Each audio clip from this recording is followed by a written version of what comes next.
West ইন্ডিজের বিপক্ষে তৃতীয় ওয়ানডে বাংলাদেশ জিতেছে। এই ম্যাচ নিয়ে আলোচনা করতে গেলে সবার আগে আপনি কোন বিষয়টা পিক করবেন? সৌম্য এবং সাইফের দুর্দান্ত পার্টনারশিপ, অথবা তাদের ইন্ডিভিজুয়াল ব্যাটিং স্কিল, অথবা বাংলাদেশের মিডল অর্ডারের মুখ থুবড়ে পড়া, ব্যাটিং অর্ডার ঠিকঠাক মতো সাজাতে না পারা, যখন পাওয়ার হিটার দরকার তখন টুকটুক ঘুমিয়ে ব্যাট করা ব্যাটারদের নামিয়ে দেওয়া, নাকি এর সব কিছু ছাপিয়ে আপনি বলবেন টি-20 হোক কিংবা ওয়ানডে বাংলাদেশের মিডল অর্ডার কলাপস করবেই? চিন্তা করেছেন একবারও? চিন্তা করাটা জরুরি। ঠিক একই সঙ্গে বাংলাদেশের ড্রেসিং রুম কালচারটা কোন দিকে আছে, কোন দিকে যাচ্ছে, কাদের নিয়ন্ত্রণে রয়েছে, কারা ড্রেসিং রুম নিয়ন্ত্রণ করছেন, কাদের চাহিদা মতো ইচ্ছা মতো সব কিছু হচ্ছে, এটাও আলোচনা করা জরুরি। বাছাইকৃত কাঁচামাল ও স্বয়ংক্রিয় ইউরোপিয়ান মেশিনে তৈরি হয় all time butter bun, all time healthy life.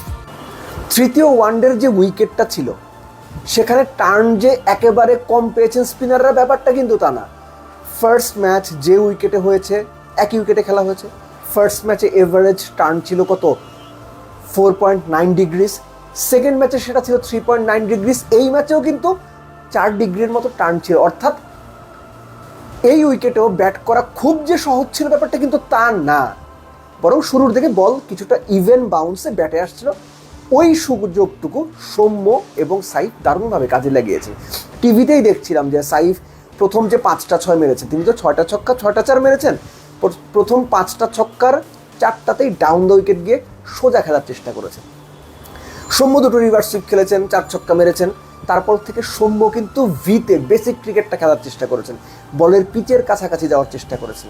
ঠিক একইভাবে যেটা হিটিং লেন্থে বল, সাইফ এবং সৌম্য দুজনেই সেই হিটিং লেন্থের বলকে কোনোভাবেই তারা মাফ দেননি। আউট হইলে হবো, কিন্তু শর্ট খেলার চেষ্টা করেছেন।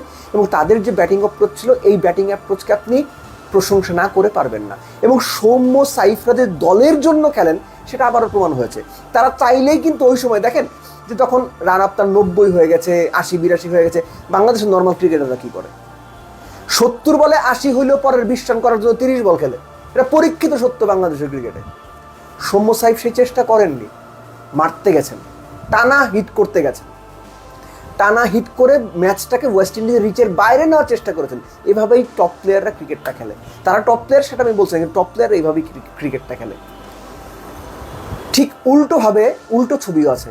অনেকেই আছেন এই টিমে 30 করলে সেফ, দলের অবস্থা ভালো, 44 বলে 25-26-30 করি, অসুবিধা কিন্তু একটু আস্তে আস্তে খেলি। এই টিমে এরকম প্লেয়ারও আছেন, ক্যাপ্টেন মেহেদী হাসান মিরাজ 48তম ওভারে প্রথম বলে 2 দেওয়ার পর পরের 4 বল ডট দিয়ে শেষ বলে 1 নেন। সো এদের যে স্কিল, অ্যাবিলিটি, ক্রিকেট চিন্তা, আপনি ভাবছেন, আমরা ভাবছি, আমরা না, আমি ভাবি অন্তত বাংলাদেশ ক্রিকেট ম্যানেজমেন্ট ভাবছে তারা বাংলাদেশকে বিরাট কিছু করবে, বিরাট কোথাও নিয়ে যাবে। ভাবতে পারেন, ভাবেন, অসুবিধা নাই তো, পাগলের সুখ মনে মনে। এনিওয়েজ, এই যে বাংলাদেশের মিডল অর্ডার প্রথম 25 ওভারে 176 বিনা উইকেটে, পরের 25 ওভারে 120 8 উইকেটে, শান্ত গোটা 3 লাইফ পেয়ে কীভাবে আউটটা হলেন? মাইদুল অঙ্কনকে যখন নামানো হলো, আইডিয়ালি তখন বাংলাদেশ 3 জন ক্রিকেটারকে নামবে 1 বাই 1, সোহান, রিশাদ, নাসুম। কোন যুক্তিতে আপনি মাইদুলকে নামাবেন, অঙ্কনকে নামাবেন? অঙ্কন কোন দিন বিরাট বিরাট ছক্কা মেরেছেন, কয়টা ম্যাচে মেরেছেন? কারণ আছে ওকে নামানোর। ওই যে আমি অনেক দিন ধরেই বলছি, ড্রেসিং রুমের একটা কোরাম তৈরি হয়েছে এক কোচকে কেন্দ্র করে। আলোচনা আস্তে আস্তে শুরু হচ্ছে, অনেকেই লেখালেখি করছেন, নাম ধরে করছেন। কিছুদিন পর যাতা কথা বলা হবে, এটার জন্য প্রস্তুত থাকেন। শুধু তাই না, মেহেদী হাসান মিরাজ নিজেকে নামাতে নামাতে একদম ডাউন দ্য অর্ডারে নিজেকে নিয়ে গেছেন। ফাইন, নাসুমকে আগে নামানোর সিদ্ধান্ত আমি এটা অ্যাপ্রিসিয়েট করি, কিন্তু নুরুল হাসান সোহানকে কেন আপনি 8 নম্বরে নিয়ে নামাবেন, 9 নম্বরে নিয়ে নামাবেন?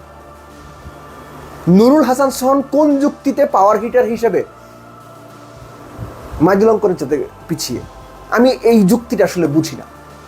সেই যুক্তি বুঝি না বলে আমি বলছি মাইদুল অঙ্কনকে যখন নামানো হলো, যে কোনো বিবেচনা তার আগে রিশাদকে নামানো উচিত ছিল।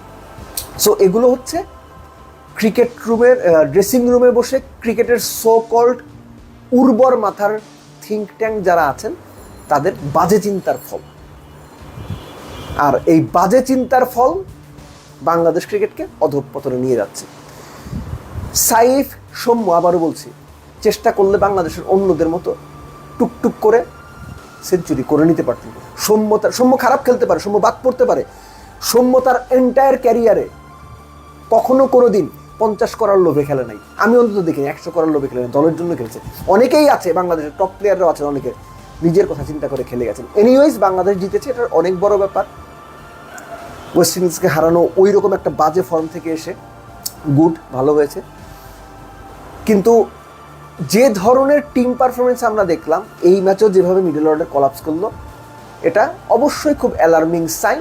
এবং ড্রেসিং রুমে যারা ডিসিশন নিচ্ছেন তারা সত্যিকার অর্থে আধুনিক যুগের ক্রিকেটের ডিসিশন নেওয়ার মতো যোগ্যতা রাখেন কিনা এটা নিয়ে আমার মধ্যে সিরিয়াস দ্বিধা রয়েছে।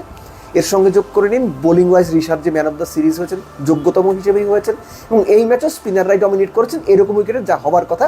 একটা ভালো ব্যাপার যে এই উইকেটটা আস্তে আস্তে নাকি ভালো হবে আশা করা যাচ্ছে। সো আমরাও আশা করছি উইকেট ভালো হবে, ভালো উইকেটে বাংলাদেশের ব্যাটাররা খেলবে। ঠিক যেভাবে সৌম্য এবং সাইড ব্যাট করেছেন, তাদের ব্যাটিং দেখে মনে হয়েছে যে ব্যাট করা কত সোজা, আসলে অত সোজা ছিল না। তারা অবিশ্বাস্য রকমের ভালো ব্যাট করেছেন, তাদের ওই অ্যাপ্রিসিয়েটটুকু আমাদের করতে হবে। বাদ বাকি যারা করেছেন ভাই আপনারা জাতা ব্যাট করেছেন, জঘন্য ব্যাট করেছেন, এবং অনেকে তো নিজের জন্য খেলে পুরো খেলাটাকে নষ্ট করেছেন। যেখানে রান হওয়ার কথা 350 সেখানে আপনারা 300 করতে পারেনি। সবসময় আমরা বলি 20টা রান কম হয়েছে, 30টা রান কম হয়েছে, এই ম্যাচে ভাই 50টা রান কম হয়েছে। এ দায় কার? এই দায় মাহিদুল ইসলাম অঙ্কনের, এই দায় মেহেদী হাসান মিরাজের, এই দায় তাওহিদ হৃদয়ের, এই দায় নাজমুল হোসেন শান্তর। মেহেদী হাসান মিরাজের দায় আমি কেন দিচ্ছি?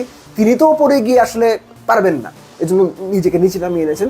ক্যাপ্টেন হিসেবে ডিসিশন মেকিংয়ের ভুলের দায় মিরাজকে নিতে হবে, এবং কোচ যারা আছেন নেপোটিজম করে বেড়াচ্ছেন তাদেরকেও নিতে হবে।